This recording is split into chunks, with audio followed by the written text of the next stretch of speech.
Hi, Ovesen.net again. Hope you are all fantastic today. I got myself a new gadget. Well, it's not actually new, but it's a gadget.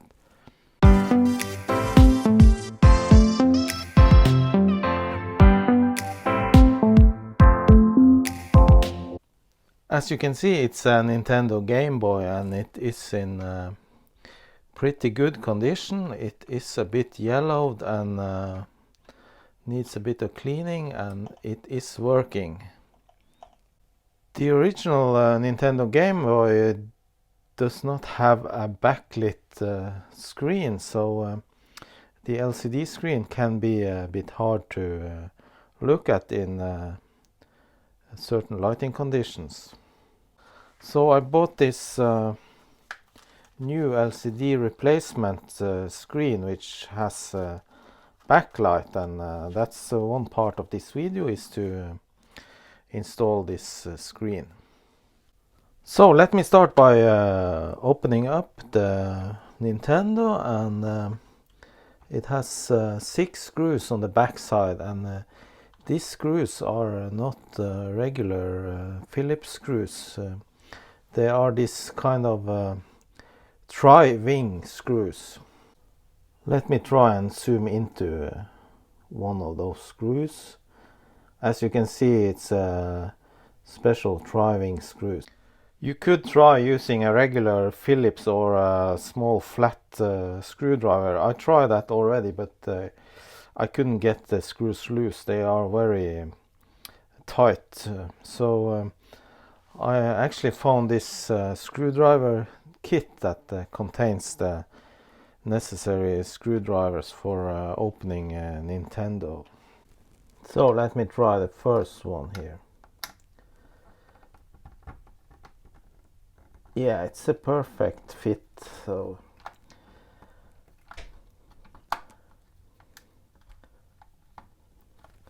I found this screwdriver kit at a Norwegian retro gaming web shop, and it's magnetic too, so that's very nice.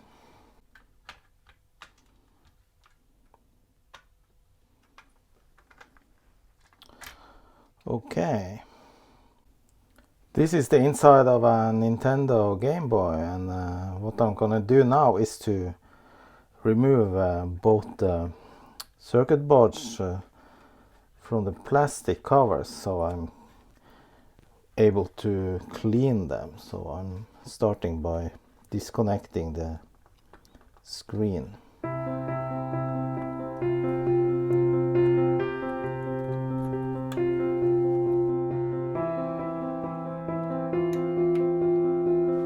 That was a lot of screws, but now this circuit board here is loose.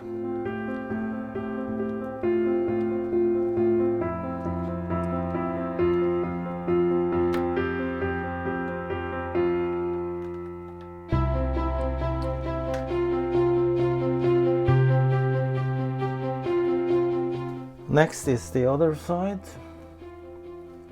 It has a couple of screws. One there and one there.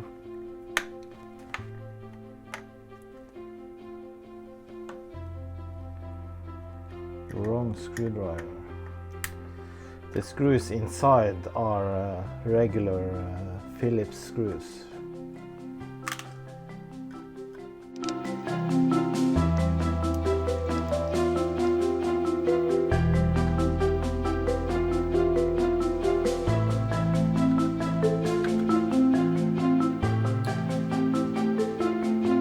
I also want to remove the battery terminals because I want to clean this in water. So you just poke them from the back side like this.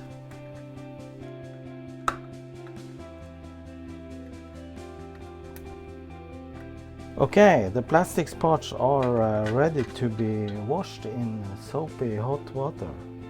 The battery terminals had some kind of corrosion on them, so I put them in vinegar to clean off the corrosion.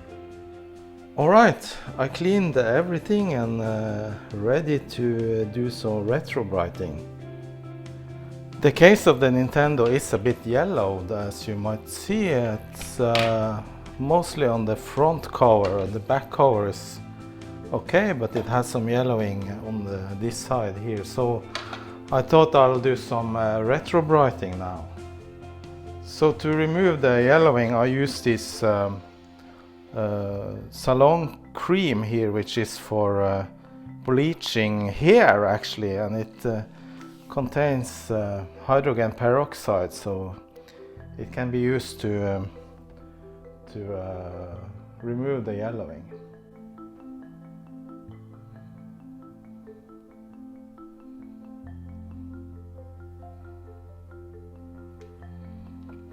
Okay, I think that's enough, and I just spread it out with this brush. Then I'm gonna use a technique I used before with success, and that is putting the plastics into vacuum bags like this, and to provide a vacuum which keeps the item airtight. So then I use this kitchen vacuum pump, which is actually meant for packing food, but I think it can be used for this purpose as well.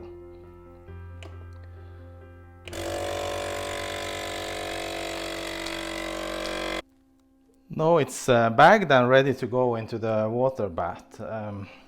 When handling hydrogen peroxide, you should be careful, because if you get it on your fingers, then it could make stains on your fingers and clothes. It's not dangerous if you are quick to wash it off, but this is what happens if you get hydrogen peroxide on your fingers. Then I put parts into a water bath or a sous vide like this one, which is meant for cooking food again, but this works.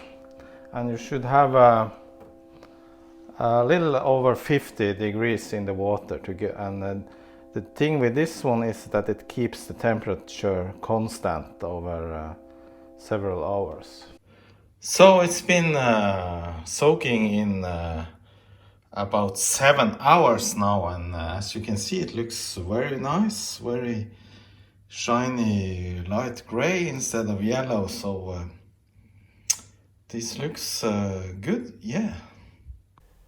The motherboard looks very nice, no damages or anything, but I'm gonna do some electric cleaning spray on the contact cleaner.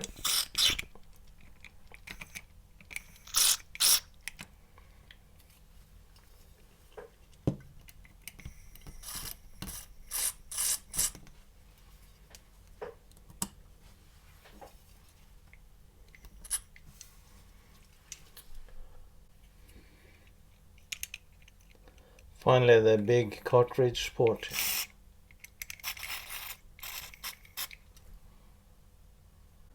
So let's get on with the modification. What I'm gonna do is to add a backlight panel to the LCD screen, which is this part here.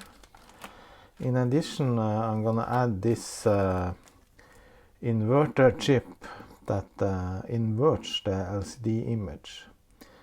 That way the picture will be a lot sharper and also give a better contrast than before. To install the backlight, you have to lift up the LCD screen. So I start by removing these two screws here, this one here and this one. The screen is held by some glue, so I just gently lift it up like this until the glue unsticks.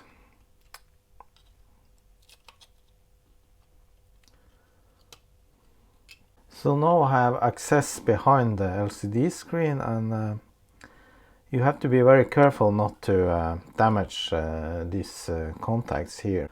So the backside of the LCD screen has this film here, which is non-transparent, and in order to put the backlight behind the LCD screen, we have to remove the outer layers from the screen. I try to use a sharp knife just to come behind the back layer.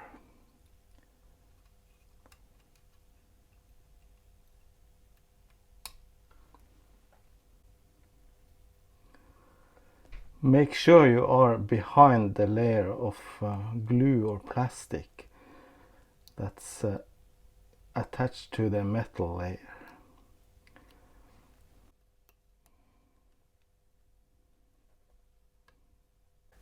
So you should see the knife from the front side. Remember to be careful.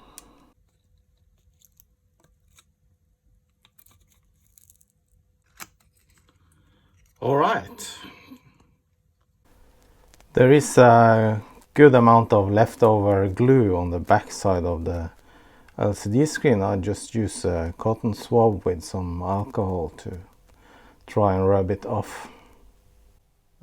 Getting the glue off the glass was quite a time-consuming task, but I think I got most of it off now. Alright, I have partly assembled the Nintendo, and I'm ready to install the backlight.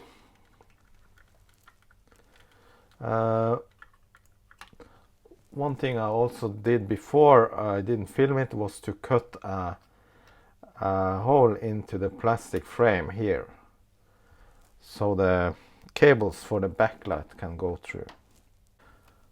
So I'll just put it in here. Okay, that seems to fit perfectly. So in order for the backlight to get power, you need to find some place that has the correct voltage, and these 2 points here by this capacitor can be used. So now I'm gonna solder the wires for the backlight to those points.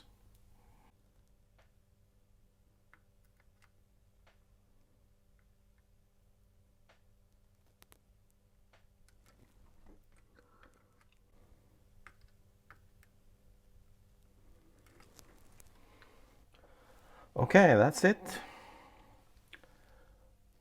So now I can test if the light is actually working. Just turn it on. Yeah, it does. Very bright. Okay, so I suddenly remember that you need a resistor between the LEDs and the capacitor. So just putting it in now, and also put on this shrink wrap.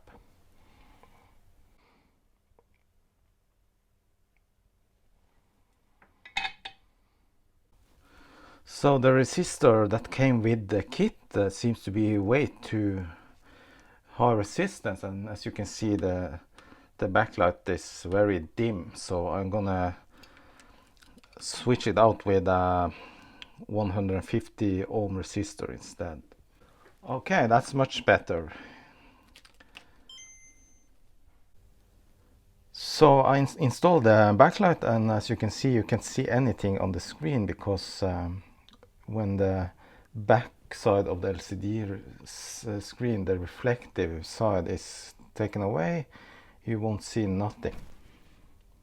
So if I try with a bit of polarized film here, I can put it behind the LCD screen, and there you can see the pixels.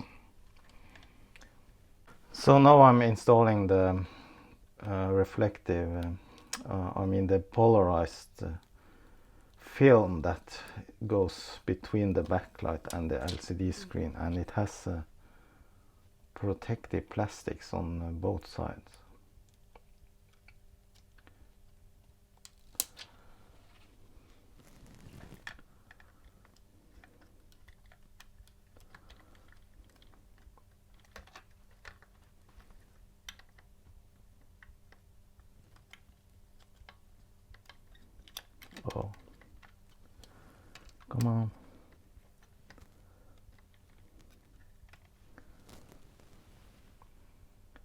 So now it adheses to the LCD screen.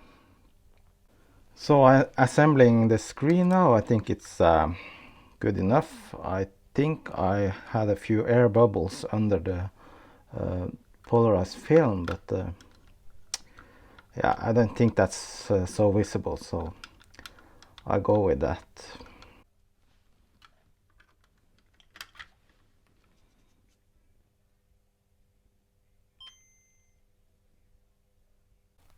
Let me test with a game.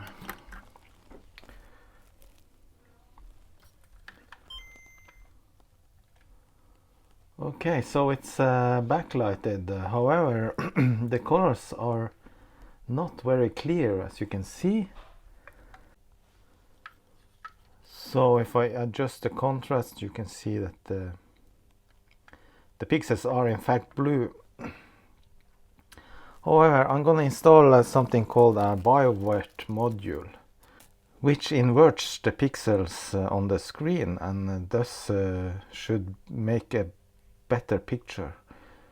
So the Bivert module is this small chip here, which is supposed to be soldered onto the screen connector here. So I start by just trimming off these solder points here.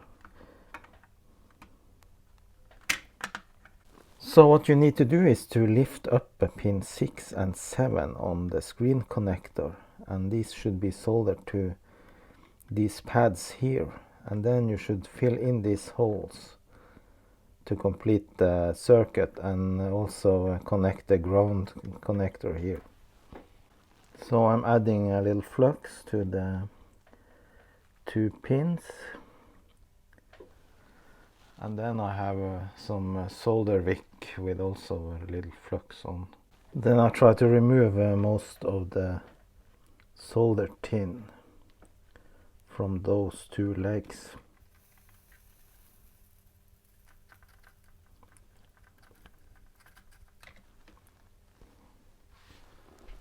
Okay. So I think I got the most of the solder away. For now I'm just gonna try and heat up the pins and lift them with this knife.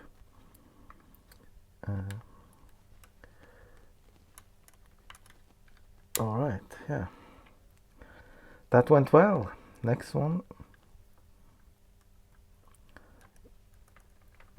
Yeah.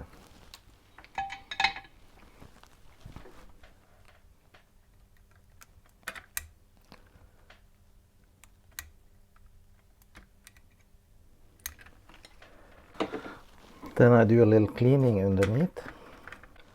Then I'm tinning the 2 pads, which the pins should be soldered onto.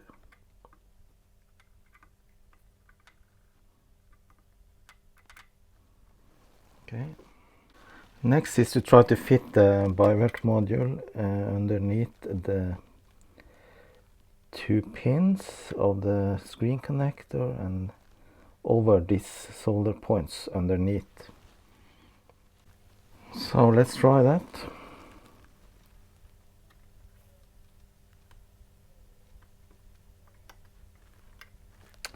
Oh, that did not get well. I bridged the 2 pins.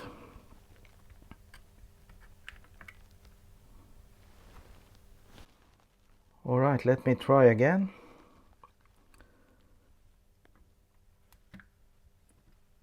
I think they are soldered on now. Alright, then you're supposed to fill up these holes with solder tin, so I'm doing that.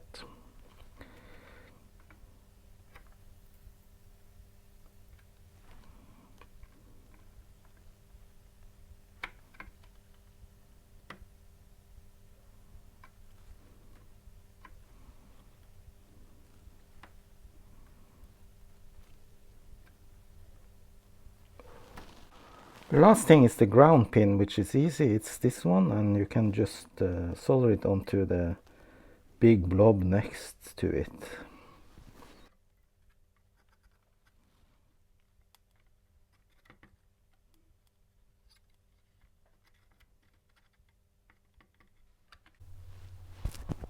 Okay, time to test if the Bivert module is working.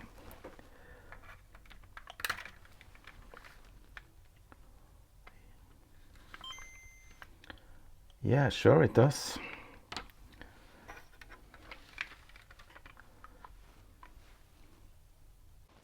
However, now the polarizing film has to go the other way, so yeah, that seems to work fine. Now the pixels are a lot cleaner and more bright and blue color, which is expected. Now I'm putting the backlight in again. Okay, let's test with a little reduced light in the room and see what happens. Okay.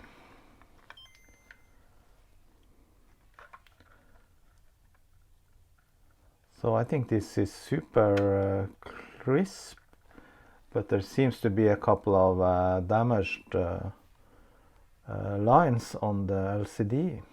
That's a pity. Or maybe that's part of the graphics. Yeah, it seems to be part of the graphics. Okay, now the film is in the correct direction. However, I did get some new air bubbles underneath it because it has adhesive under, and I have lifted it off a couple of times now, and it started to degrade the adhesive backside. But I'll go with this, and I might get another polarizer film later to put instead. So I've done my best in cleaning the LCD screen and the film and everything, and now I'm assembling the Nintendo.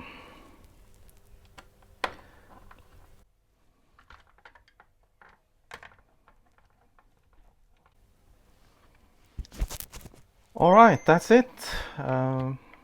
Finished up. Just one thing missing, and that is the outer screen protector. It didn't come with a kit I bought, so I had to get back to the seller, and he's about to send me one because he forget to put it in the package. But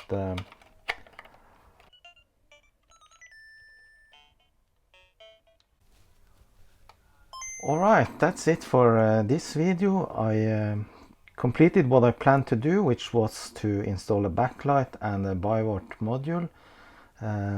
Seems to be working fine. So now it's possible to play this Nintendo Game Boy even in the dark.